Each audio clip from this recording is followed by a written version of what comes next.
You're watching CTV News, Calgary. Have you ever noticed the impact of music on a movie? Music has a way of lifting us or making us sad, turning the very pedestrian into something moving and special. Now, thanks to technology, we can customize a playlist for every time of our lives.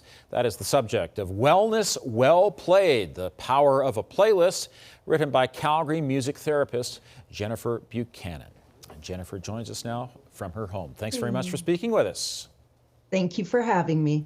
Listen, you've got a great statement about this. Music can help you remember, and music can help you forget. Tell us more about that.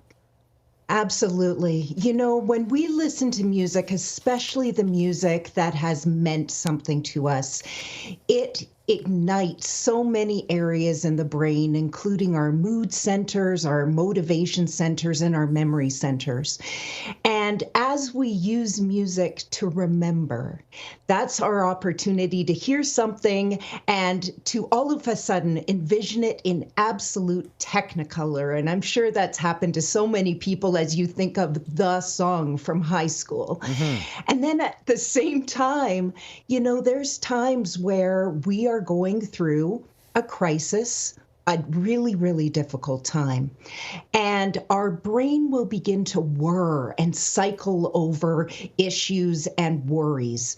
And what music has this incredible capacity to do is to take us into imagination and warmth and creativity and give our worrying a bit of a break, especially in the moments we've needed it. And I would suggest that many of us have needed it over the last couple of years. Oh, absolutely. I'm just wondering, on a personal level, is there one song that always seems to inspire you?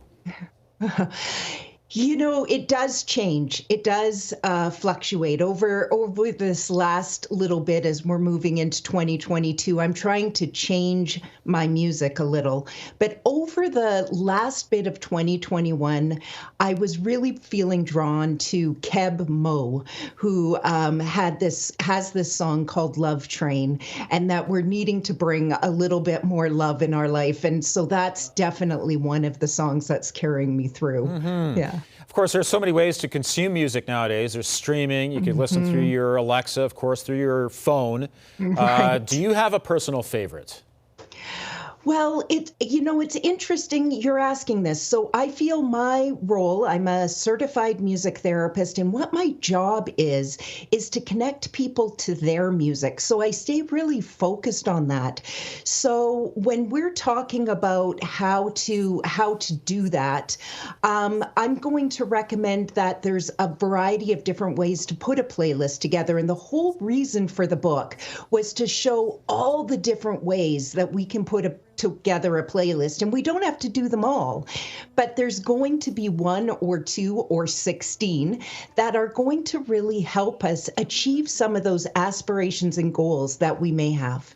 We just see this video here of you playing to some seniors and also to some children as well. I'm wondering, when you bring out the guitar, you start strumming, what generally is the reaction? Music's an instant connector. We started to see this at the beginning of the pandemic, where in Italy, people started singing down the alleyways and they all knew these familiar songs and they were able to connect. In the clinical setting, we see so much of the same.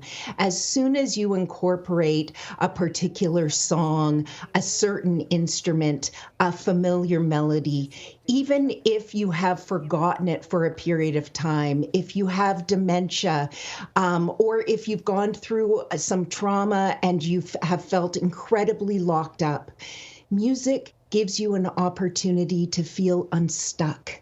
And then people engage more openly, and we're able to provide those counseling moments that many of the people we see from ICU to corrections to in the schools are needing our support in. I know a lot of people will put together a playlist for a workout regime, for example. It's often, high tempo, like really active stuff.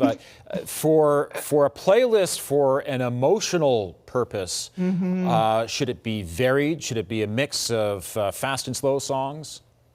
Gosh, that's such a great question. And it's interesting you're bringing up sports because I have always gone with that theory too. You want something that's going to be motivational and make you go. Well, me, who's an incredibly slow runner, like I'm the slowest, like always last. So when that's happening, almost that high tempo stresses me out and makes me exhausted really quickly. So I have to go for a slightly different tempo than what often they're recommending. So this is where the personalization piece comes in, determining what you need it for, and then determining it why you need it and how you want to feel while you're doing it. And this, although we say playlists are easy or simple, we say playlists are simple, it's not always easy. It is going to take some intentional work, and it's the intention that is going to make the playlist do a lot of this heavy lifting that we're hoping that it can do and help propel us into the next step. Well, you've got a great message. Thank you for sharing it with us this afternoon.